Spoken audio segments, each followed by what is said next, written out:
रहा है पॉक्सो से या फिर समझ नहीं आ रही है एडमिनिस्ट्रेटिव एप्टीट्यूड, तो इन सभी समस्याओं का होने वाला है समाधान। कठिन नियमों और कठिन धाराओं को सरल भाषा में समझाएंगे और प्रशासनिक अभियोगिता का हर एक चरण आसानी से समझाएंगे। जरूरी नहीं है हर बार बातचीत होनी चाहिए।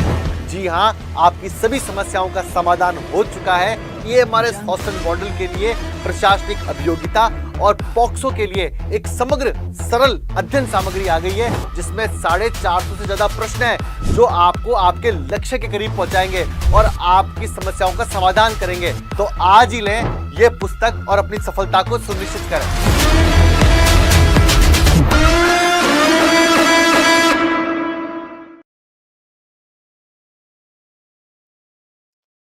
Hello everyone, welcome to the Rajasthan Adda 24/7 and also welcome to ICT MCQ session. तो दोस्तों, आज है जो आप लोगों के लिए सरप्राइज फिर से है। जैसा कल का पेपर था वैसे के वैसे आज भी पेपर है और बहुत ही अच्छे सेंस के साथ में है जो आज हम इस सेशन को लेने वाले हैं। तो चलिए, आप सभी तैयार हैं और रेडी हैं तो मैं लेकर के चलता हूं आपको आज के सरप्राइज की तरफ। ये रहा एक पेपर है और इस पेपर को हम बहुत अच्छे तरीके से करने वाले हैं। मैं कर देता हूं जूम और जूम करके लेकर के चलता हूं कंप्यूटर के क्वेश्चनों की तरफ। इसमें भी आपके 10 क्वेश्चन हैं, वो लगभग पूछे गए हैं, तो 10 और 10 20 क्वेश्चन हो जाएंगे और हमें हमारी असलियत का भी पता चल जाएगा कि हम कितने पानी में हैं और कितने बार हैं। तो भाई 71 नंबर क्वेश्चन, बहुत ही अच्छा क्वेश्चन है। 71 नंबर अपने आप में ये पूछना चाह रहा है कि who invented the high level language C. High level language C है वो, उसको किसने इजाद किया था। दिखने में शायद मेरे हिसाब से कोई प्रॉब्लम नहीं होनी चाहिए क्योंकि सही दिख रहा है भाई क्योंकि सही दिख रहा है ना, मुझे ऐसा प्रतीत हो रहा है। तो बताइए बेटा, यहां पर मैं पूछना चाह रहा हूं आपसे कि सी है वो जो आपने हाई लेवल लैंग्वेज है वो किसने इन्वेंट की थी। और यहां पर दिख नहीं रहा है तो एक काम करिए आप, दिख नहीं रहा है तो ये तो इंग्लिश का पढ़िए, है ना। Who invented the high level language C, Dennis M Ritchie के द्वारा या निकोलस विर्थ के द्वारा या आपके जो कौन है ये सेमर पेपर्ट के द्वारा या डोनाल्ड कुंट के द्वारा, किसने की थी भाई हाई लेवल लैंग्वेज सी का आविष्कार किसने किया था। बिल्कुल सही आंसर दिया है यहां पर डेनिस एम रीची के द्वारा। डेनिस एम रीची के द्वारा है जो इसे इजाद किया गया था। तो ए इज द राइट आंसर, ए है वो आपका बिल्कुल सही जवाब यहां पर होने वाला है ना। देखो, पेपर की अगर फीलिंग लेनी है तो थोड़ा सा तो क्या है कि अपना जो रिजोल्यूशन है वो बढ़ाना पड़ेगा भाई, मोबाइल का रिजोल्यूशन है वो बढ़ाना पड़ेगा अगर पेपर की फीलिंग लेनी है तो। अगर पेपर की फीलिंग नहीं लेनी है तो वो बात अलग है। ये इंग्लिश वर्जन है एक बार 72 नंबर, और 72 नंबर के ऊपर थोड़ी सी अपनी राय रखिए। इंग्लिश का क्वेश्चन है, ये क्या बोलना चाह रहा है, which of the following are true statement. Primary storage units have fastest access time and less storage capacity as compared to secondary storage unit.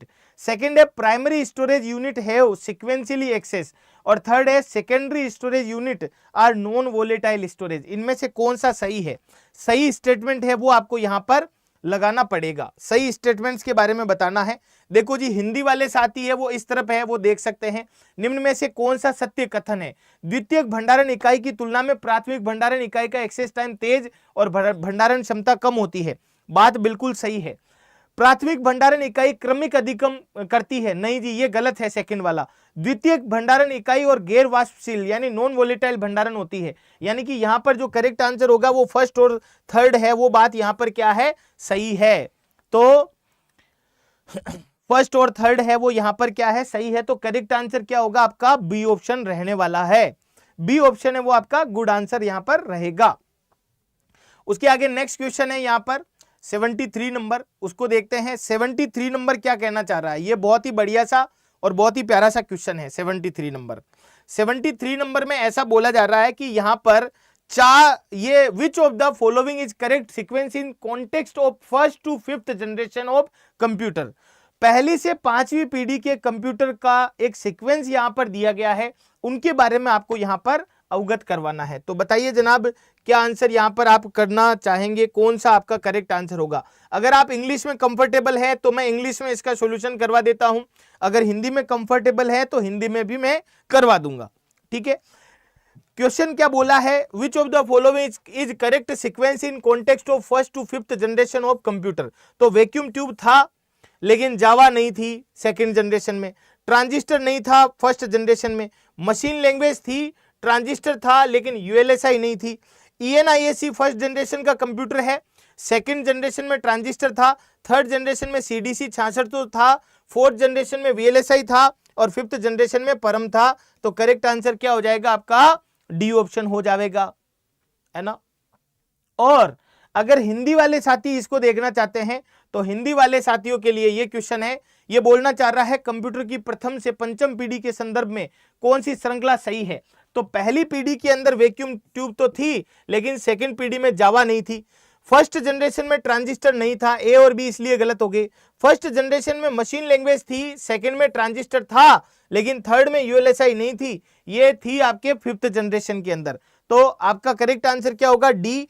ENIAC है वो पहली जनरेशन का कंप्यूटर है, सेकंड जनरेशन में ट्रांजिस्टर का इस्तेमाल किया था, थर्ड जनरेशन का कंप्यूटर का नाम है, फोर्थ जनरेशन में VLSI टेक्नोलॉजी थी और फिफ्थ जनरेशन में आपके परम कंप्यूटर यहां पर आया था। नेक्स्ट उसके आगे बढ़ते हैं, इनवैलिड पेयर आपको यहां पर बताना है, इनवैलिड पेयर है उसके बारे में आपको यहां पर बताना है। 74 नंबर में इनवैलिड पेयर कौन सा इनमें से, उसके बारे में आपको यहां पर बताना है। बहुत ही अच्छा क्वेश्चन है, बताओ देखें कौन सबसे पहले आप सही उत्तर तक पहुंच पाएगा। देखो C++, माइक्रोसॉफ्ट, C AT&T और बेल लेबोरेटरी ये इन्वेंटरिंग वाली है, और लिस्प है वो MIT, और जावा है, जावा ही यहां पर गलत है, जावा ही यहां पर क्या है? इनवैलिड पेयर है, क्योंकि जावा का विकास है वो सन माइक्रोसिस्ट के द्वारा किया था, सन माइक्रोसिस्ट कंपनी है उसके द्वारा हुआ है, तो यहां पर यही इनवैलिड है। IBM तो आपके इंटरनेशनल बिजनेस मशीन के रूप में जानी जाती है। तो करेक्ट आंसर क्या होगा आपका?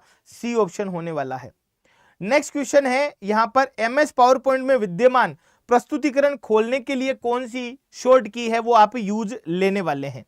अगर आपको कोई पुरानी फाइल बनी हुई है तो उसे ओपन करने के लिए Ctrl+O का आप यहां पर क्या लेते हैं? सहारा लेते हैं। तो करेक्ट आंसर क्या होगा आपका? डी ऑप्शन यहां पर हो जाएगा 75 नंबर में। 76 नंबर की तरफ मैं लेकर के चलता हूं। 76 नंबर, ये देखिए ये क्या बोलना चाह रहा है, ये बोलना चाह रहा है maximum character in a cell worksheet can content are. भाई एक वर्कशीट में, एक सेल में अधिकतम कितने कैरेक्टर्स है वो रखे जा सकते हैं? तो 256 कैरेक्टर रखे जा सकते हैं, ये बात मेरी बताई हुई है। और इसके अंदर जो आपके कॉलम की संख्या होती है वो कितनी होती है? 16,384, और आपके रो की संख्या होती है वो कितनी होती है? 10,48,576 रोज होती है। ये भी आपको ध्यान रखना है। बहुत बढ़िया बेटा। Consider the following screen parts of MS word 2019। ये देखिए एक बार इंग्लिश में पहले करते हैं इसको, फिर हिंदी में भी मैं एक्सप्लेन करने वाला हूं। यहां पर क्या बोला गया है, आपको स्क्रीन पार्ट देखना है। क्विक एक्सेस टूल बार होता है क्या? क्विक एक्सेस टूल बार होता है, बिल्कुल होता है। डॉक्यूमेंट टैब नाम का कोई टैब होता नहीं है। और screen part of the MS word के बारे में बात की हुई है। File tab on ribbon, file tab है वो रिबन पर होता है। स्टेटस बार, स्टेटस बार है वो आपके स्क्रीन का पार्ट के बारे में बोल रहा है। Which of the above offer save undo redo repeated option? अरे भाई साहब मैं पहले कंफ्यूज हो गया था, देखो आप भी कंफ्यूज हो गए होंगे, है ना। यहां पर लिखा हुआ था screen part of the MS word, तो भाई क्विक एक्सेस टूल बार होता है, डॉक्यूमेंट टैब तो होता नहीं है, file tab on the ribbon होता है और स्टेटस बार भी होता है। लेकिन आगे क्या लिखा हुआ था? विच of the following above offer the save undo and repeated option. तो यहां पर सेव अंडू रिपीटेड ऑप्शन है वो क्विक एक्सेस टूल बार में मिलता है। अब यहां पर मिलता तो इसमें है, लेकिन देखो ऑप्शन है फर्स्ट और सेकंड, डॉक्यूमेंट टैब होता ही नहीं है। फर्स्ट का यहां उत्तर नहीं है, इसलिए बी गलत हो जाएगा। फर्स्ट, सेकंड और थर्ड, सेकंड तो होता ही नहीं है डॉक्यूमेंट टैब। तो करेक्ट आंसर क्या बचेगा आपके सामने? यहां पर करेक्ट आंसर क्या बचेगा? First and third, first and third है जो ही आपका ऑप्शन बचेगा। फाइल टैब में जो पुराना आपके सॉफ्टवेयर था वो उसके अंदर आपको अंडू रीडू सेव का ऑप्शन मिलता था। हिंदी वाले साथी इधर देख लीजिए, ये बोल रहा है MS वर्ड 2019 के निम्न स्क्रीन पार्ट्स पर विचार करें। क्विक एक्सेस टूल बार जो ऊपर ही ऊपर आपके देखने को मिलती है। डॉक्यूमेंट टैब होता नहीं है। रिबन टैब पर स्थित फाइल टैब। स्टेटस बार में कौन से सेव अंडू रीडू रिपीटेड विकल्प उपलब्ध कराते हैं? तो अगर बात करें ऑप्शन में तो उसके अकॉर्डिंग हमारा करेक्ट आंसर क्या हो जाएगा? डी ऑप्शन हो जाएगा। बात समझ में आई क्या? हाँ जी, टप है और पढ़ाए हुए भी हैं, ऐसी बात नहीं है मैंने क्विक एक्सेस टूल बार आपको नहीं पढ़ाया, रिबन पर स्थित फाइल टैब आपको नहीं पढ़ाया, ऐसा है ही नहीं, स्टेटस बार नहीं पढ़ाया, ऐसा है ही नहीं। सर जी क्वेश्चन ही समझ में नहीं आया ठीक से, मैंने पूरा का पूरा समझा दिया है, वापस रिपीटेड आप देख लीजिएगा अच्छे से, है ना। और इसमें बेसिकली ये ऐसा, मैं वापस से थोड़ा सा हिंट भी दे देता हूं, इसमें ये बोलना चाह रहा है कि आपने MS वर्ड 2019 चलाया होगा, उसकी स्क्रीन पर ये चीजें देखी होगी। अब इन चीजों में से सेव अंडू और रीडू का ऑप्शन है वो कहां कहां पर मिलता है आपको? तो ये नीचे ऑप्शन थे, फर्स्ट और अगर सेकंड में मिलता है तो ए ऑप्शन सिलेक्ट करना था, थर्ड और फोर्थ में मिलता है तो बी करना था, फर्स्ट थर्ड और सेकंड में मिलता है तो सी करना था, और फर्स्ट और थर्ड में मिलता है तो डी करना था। तो मुझे फर्स्ट और थर्ड में मिला था, इसलिए मैंने यहां पर डी ऑप्शन सिलेक्ट किया था। ठीक है, नेक्स्ट है 78 नंबर क्वेश्चन। ये भी बहुत अच्छा क्वेश्चन है और टेक्स्ट फॉर्मूला पर बेस्ड क्वेश्चन है भाई। टेक्स्ट जो फॉर्मूला है उस पर बेस्ड क्वेश्चन है।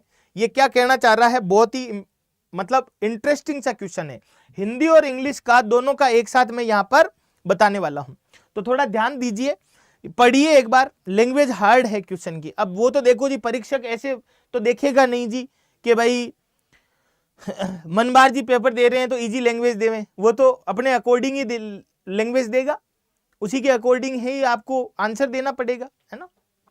देखो ये क्या बोल रहा है, what is output of MS excel function. यहां पर लिखा हुआ है बराबर और फिर लिखा हुआ है लेफ्ट, फिर क्या लिखा हुआ है लेफ्ट। ये टेक्स्ट बेस्ड फॉर्मूला है और इसमें ब्रैकेट में लिखा हुआ है यूं, क्या लिखा हुआ है देखो, इसको समझना, राजस्थान।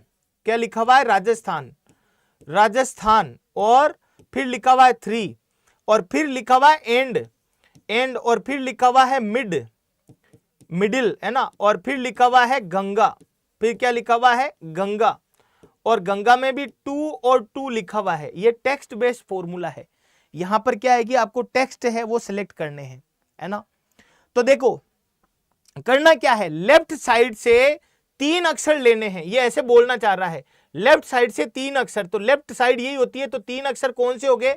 RAJ हो गए। 3 अक्षर कौन से हो गए? RAJ हो गए, ठीक है। और मिड के मिडिल जो अक्षर है इसमें, मिडिल के कौन सा? मिडिल का दूसरा 2 अक्षर लेने हैं, दूसरे से 2 अक्षर लेने हैं। दूसरे से कितने अक्षर लेने हैं? 2 अक्षर लेने हैं, दूसरे से 2 अक्षर लेने हैं, यानी कि पहला और दूसरा। तो यानी कि हमारा नाम क्या बन जाएगा? राजन। हमारा नाम क्या बन जाएगा? राजन। ए ऑप्शन है वो आपका करेक्ट आंसर आ जाएगा। तो राजन है वो आपका बिल्कुल करेक्ट आंसर होगा, है ना, बिल्कुल जी। डी नहीं होगा, राज और एन नहीं होगा, पूरा नाम एक साथ बनेगा, आउटपुट आएगा राजन। टेक्स्ट बेस्ड ये फॉर्मूला है, डी नहीं होगा बेटा, राज एंड एन नहीं आएगा, राजन आएगा पूरा का पूरा, है ना। नेक्स्ट उसके आगे बात करते हैं, आपके क्वेश्चन नंबर 79 ये रहा। अब इसको भी इंग्लिश और हिंदी उसमें लेकर के चलना पड़ेगा हमें। पहले इंग्लिश वाला देखेंगे हम लोग, फिर हिंदी वाला देखेंगे। इन context of network topology match the following. बहुत अच्छा क्वेश्चन है, मजेदार सा क्वेश्चन है। तो देखो मैच टोपोलॉजी है, स्टार टोपोलॉजी है और बस टोपोलॉजी है। बस टोपोलॉजी को हम मल्टी पॉइंट कनेक्शन के रूप में जानते हैं क्या? बताओ बेटा, बस टोपोलॉजी को हम मल्टी पॉइंट कनेक्शन के रूप में जानते हैं क्या? बताओ। बस टोपोलॉजी मैंने आपको बताया, मल्टी पॉइंट टोपोलॉजी कौन सी है? तो आपने बोला था सर बस टोपोलॉजी है। बोलो बोला था या नहीं बोला था? स्टार टोपोलॉजी के अंदर क्या होता है? आपके हब होता है। स्टार टोपोलॉजी के अंदर क्या लगा हुआ होता है? हब होता है। और मेश टोपोलॉजी में बल्क वायरिंग होती है। तो यहां पर ए ऑप्शन में क्या आएगा? ए ऑप्शन में क्या आएगा? सेकंड। बी ऑप्शन में आपके क्या आएगा? थर्ड। और सी ऑप्शन में क्या आएगा 1 आएगा। ये आंसर है जो आपका करेक्ट आंसर होगा। कौन सा ऑप्शन आ रहा है? ए में तो आएगा सेकंड, तो ये तो होगा नहीं, ये होगा नहीं। ए में सेकंड दोनों में है, बी में आएगा थर्ड, इसका मतलब सी ऑप्शन है वो आपका करेक्ट आंसर होगा और ये अपना पढ़ाया हुआ है। डी ऑप्शन यहां पर गलत उत्तर होगा बेटा, है ना। नेक्स्ट उसके आगे बढ़ते हैं, देखो हिंदी के अंदर बात करते हैं। नेटवर्क टोपोलॉजी के संदर्भ में निम्न का मिलान करें तो मैश टोपोलॉजी में बल्क वायरिंग होती है, स्टार में हब होता है और बस है वो आपके मल्टी पॉइंट कनेक्शन के रूप में जानी जाती है। फिर से आपका आंसर है जो किस रूप में आएगा, वही ऑप्शन बता चुका हूं मैं। उसके आगे वाला क्वेश्चन है the output quality of A printer is measured in. भाई प्रिंटर की आउटपुट क्वालिटी है वो किसमें मापी जाती है? बताओ बेटा, प्रिंटर की आउटपुट क्वालिटी है वो किसमें मापी जाती है? डॉट पर स्क्वायर इंच, डॉट प्रति वर्ग इंच में, डॉट पर इंच में, dot printed per unit time या ऑल ऑफ अबोव। तो डीपीआई नाम सुना होगा आपने, डीपीआई जिसे हम लोग क्या बोलते हैं, डॉट पर इंच के रूप में मेजर करते हैं हम, डीपीआई और सीपीएस, है ना, डीपीआई और सीपीएस। वेरी गुड, बहुत बढ़िया। ये तो पेपर था एक। दूसरा पेपर है वो मैं निकालता हूं, दूसरा पेपर। इसमें आपको काफी कुछ सही दिखेगा क्योंकि इस पेपर की जो स्कैनिंग है वो सही हो रखी है, तो इसमें आपको समस्या नहीं आएगी। लेकिन कभी कभी है ना समस्या का सामना भी हमें करना चाहिए, है ना। ये यहां से है, कभी कभी समस्याओं का सामना भी हमारे लिए जरूरी होता है। ये बताओ बेटा, अभी मैं चेक कर लेता हूं एक बार, आपके कोई समस्या इसमें मेरे हिसाब से नहीं आने वाली है क्योंकि अब सही से दिखेगा ये, है ना। एक बार ये थोड़ा क्या यूट्यूब तेज नहीं धीरे चलता है ना। अब बताओ, डॉट पर इंच, वेरी गुड, बहुत बढ़िया, बहुत बढ़िया। मुझे सही दिख रहा है, सही दिख रहा है, मुझे करेक्ट दिख रहा है। अरे 1-2 दिन की बात है बेटा, फिर उसके बाद में, है ना। आओ, कॉम्पैक्ट डिस्क रिकॉर्डेबल, सीडीआर का मतलब क्या होता है? रिकॉर्डेबल। इज ए क्या है, क्या है, क्या है भाई compact disc recordable?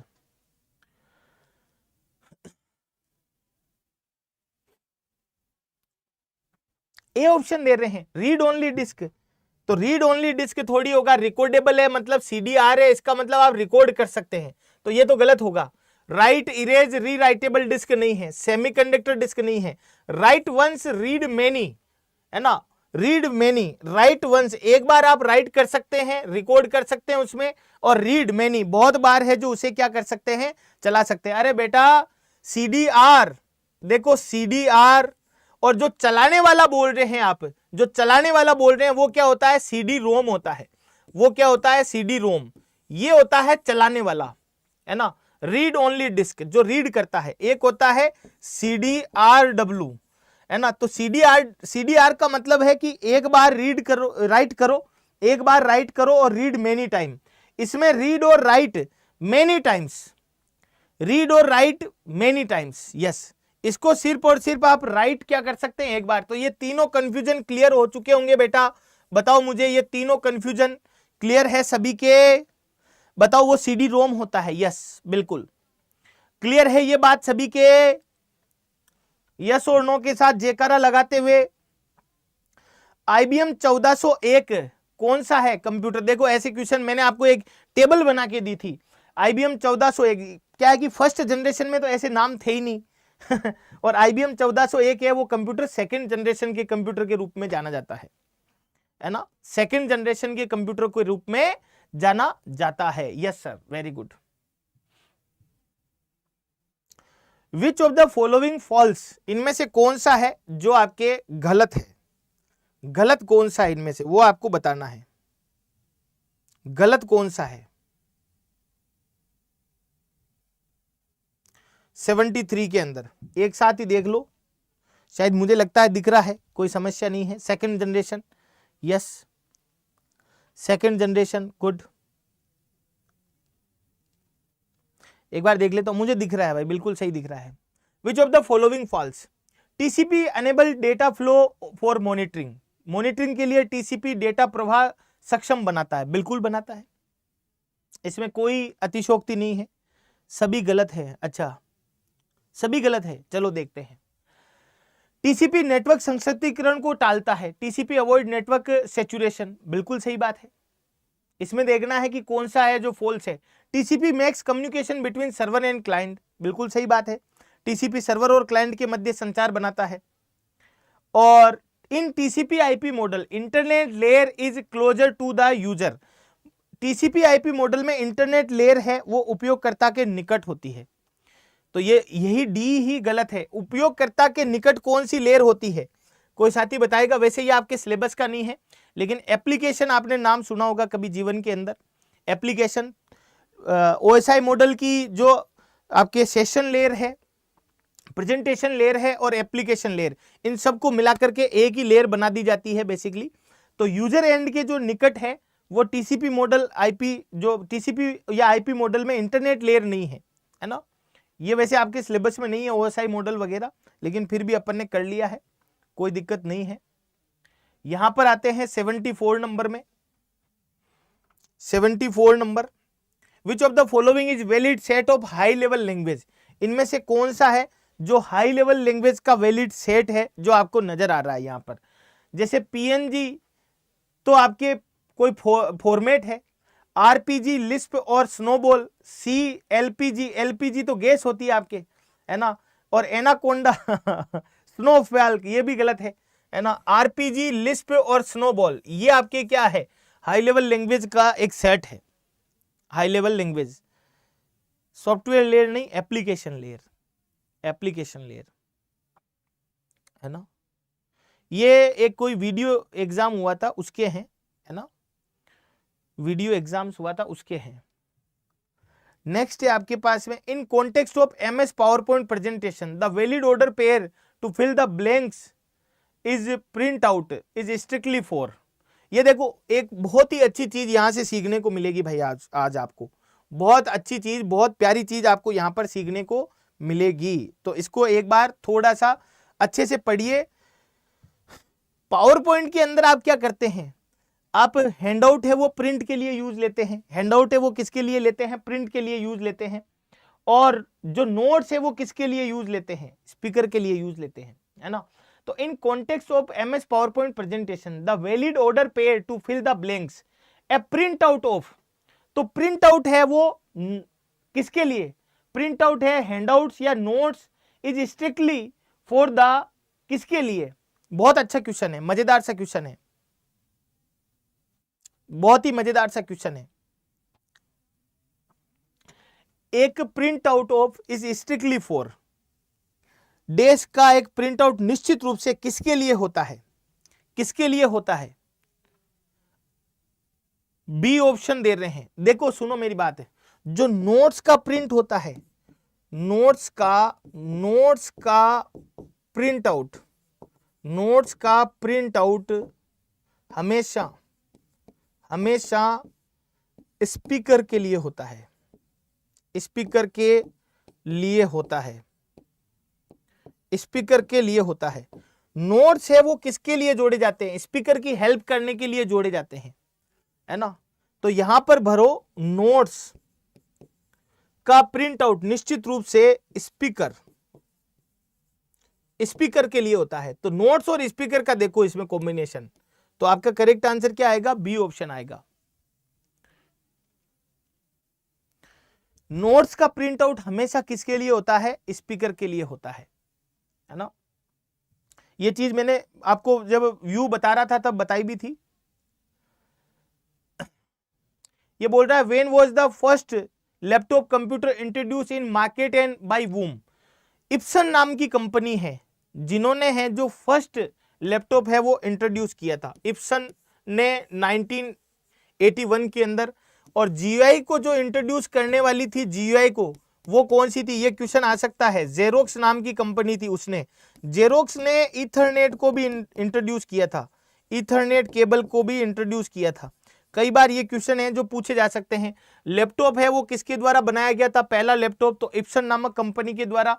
GUI graphical user की जो खोज की थी जेरोक्स नामक कंपनी ने। ईथरनेट जो केबल है उसकी जो खोज की थी वो आपके किसने की थी, जेरोक्स नामक कंपनी के द्वारा ही की गई है। MS वर्ड को शुरू करने के लिए कौन सी फाइल है वो उत्तरदायी है? MS वर्ड को शुरू करने के लिए कौन सी फाइल है वो उत्तरदायी है? अब इसमें एक छोटी सी समस्या है, ये ऑप्शन ही गलत है। MS वर्ड को स्टार्ट करने के लिए winword.exe फाइल है वो उत्तरदायी है। winword.exe फाइल है वो उत्तरदायी है ना। winword.exe 78 number. ये बहुत ही अच्छा क्वेश्चन और ये मेरा कराया हुआ है, ये भी। If you want to enter current date in MS Excel cell then you can use। तो डेट के लिए देखो आपने क्या क्या है वो यूज लिया है। एक तो देखो नाउ से तो आपको क्या पूरा समय मिल जाता है। टुडे से भी आप डेट है वो एंटर कर सकते हैं। एक कंट्रोल के साथ में सेमीकोलन, ये तीनों चीजें हैं जो आप किसके लिए यूज लेते हैं? इंटरनेट के लिए यूज लेते हैं। ए सही तो है सर, ए कहाँ सही है बेटा? उसके अंदर ए कहाँ सही है? देखो ए कहाँ सही है? कैसी बातें कर रहे हैं आपने, पूरा तो देखा ही नहीं इसको। ये है विंड वर्ड है, ए में विंड वर्ड है ना। ये wind.exe है, ये होगा नहीं। वर्ड विन होगा नहीं, word.exe होगा नहीं। ये डी लगा हुआ है ना, है ना। ये नजरें है ना, ये मेरी अभी भी काम कर रही है, देखो बुढ़ापे के अंदर भी, है ना। एक सेकंड में पकड़ लेते हैं मामला। तो यहां पर जो करेक्ट आंसर आएगा वो क्या आएगा आपके? यहां पर जो करेक्ट आंसर आएगा वो क्या आएगा? 78 में कंट्रोल प्लस सेमीकोलन वाला।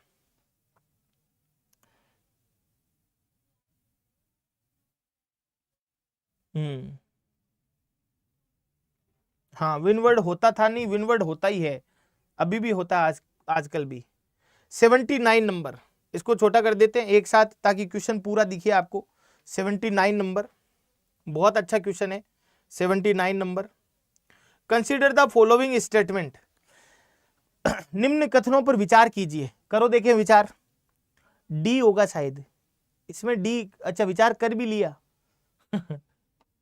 चलो देखते हैं। A proxy firewall filter at the application layer और a packet filter firewall filter at the network और transport layer, which of the above statement is और ट्रू।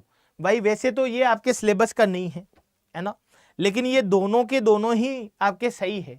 एक प्रॉक्सी फायरवॉल एप्लीकेशन लेयर पर filter करती है और पैकेट फिल्टर फायरवॉल नेटवर्क और transport layer पर भी फिल्टर करती है। वैसे दोनों के दोनों ही यहाँ पर सही है। ये OSI मॉडल का ही क्वेश्चन है आपके। ये बता दो बेटा 80 नंबर, ये काफी मजेदार सा क्वेश्चन है। 80 नंबर, 80 नंबर, ये बताओ। बहुत ही बढ़िया क्वेश्चन, ये तो बहुत राइट, गुड। देखो ये क्या बोल रहा है? The communication order of input output system, operating system, device controller, device driver या input output device. Operating system, device driver, device controller, input output device. Device controller, देखो सबसे पहले तो क्या आएगा? ऑपरेटिंग सिस्टम ही आएगा, तो डिवाइस कंट्रोलर नहीं आएगा, इनपुट आउटपुट डिवाइसेस नहीं आएगी, सबसे पहले ऑपरेटिंग सिस्टम ही आएगा। ऑपरेटिंग सिस्टम के बाद में जो सिस्टम सॉफ्टवेयर की कैटेगरी के अंदर जिन्हें रखा जाता है वो डिवाइस ड्राइवर आते हैं, डिवाइस कंट्रोलर नहीं आते हैं। फिर उसके बाद में डिवाइस कंट्रोलर होते हैं और फिर इनपुट आउटपुट डिवाइसेज होती है ना।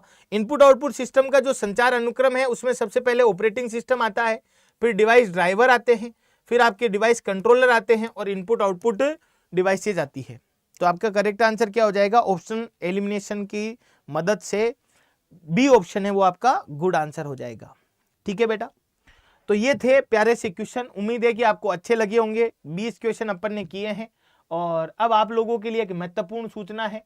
आज जो बुक्स है अपनी जितनी भी, अड्डा 24/7 की मोबाइल एप्लीकेशन डाउनलोड करो, ऑल कोर्सेज के ऊपर आपको जाना है। आज अपनी जितनी भी बुक्स है ना, उनके ऊपर 22% का डिस्काउंट मिल रहा है। EMRS कैटेगरी पे जाना है और ये जो मैं ये बुक को 100% रिकमेंड करता हूं आपको। हॉस्टल वार्डन के लिए, एडमिनिस्ट्रेटिव एप्टीट्यूड और पोक्सो एक्ट के लिए ये बुक है। वो बाय नाउ पे आप क्लिक करेंगे और यहाँ पर कूपन कोड लगाएंगे Y400S, अप्लाई कीजिए। 187 रुपये यहाँ पर दिखा रहा है ये, लेकिन और भी आपके प्राइस है वो इसमें कम हो जाएगी कोइंस का यूज करोगे तो। और आपके गुरुकुल 5.0 बैच भी शुरू हो रहा है 25 अक्टूबर से। गुरुकुल 5.0 के लिए Y400R कूपन कोड आपको यूज करना है। ये बुक जरूर लेनी चाहिए आपको। मैंने इसको पूरा देखा, पढ़ा और लेवल बहुत शानदार था, बिल्कुल जी। तो चलिए इजाजत लेता हूं मैं, आज के लिए इतना ही। थैंक यू वेरी मच, धन्यवाद आप सभी को। आज तो बहुत क्वेश्चन नहीं आए, कोई नहीं, कंटिन्यू मेहनत करते चलिए, कभी ना कभी तो आएगा। कहाँ जाएगा, आना ही पड़ेगा, आखिर तुम्हें आना है, जरा देर लगेगी, फिर आगे आप देख लो अपने हिसाब से, है ना। थैंक यू वेरी मच, धन्यवाद।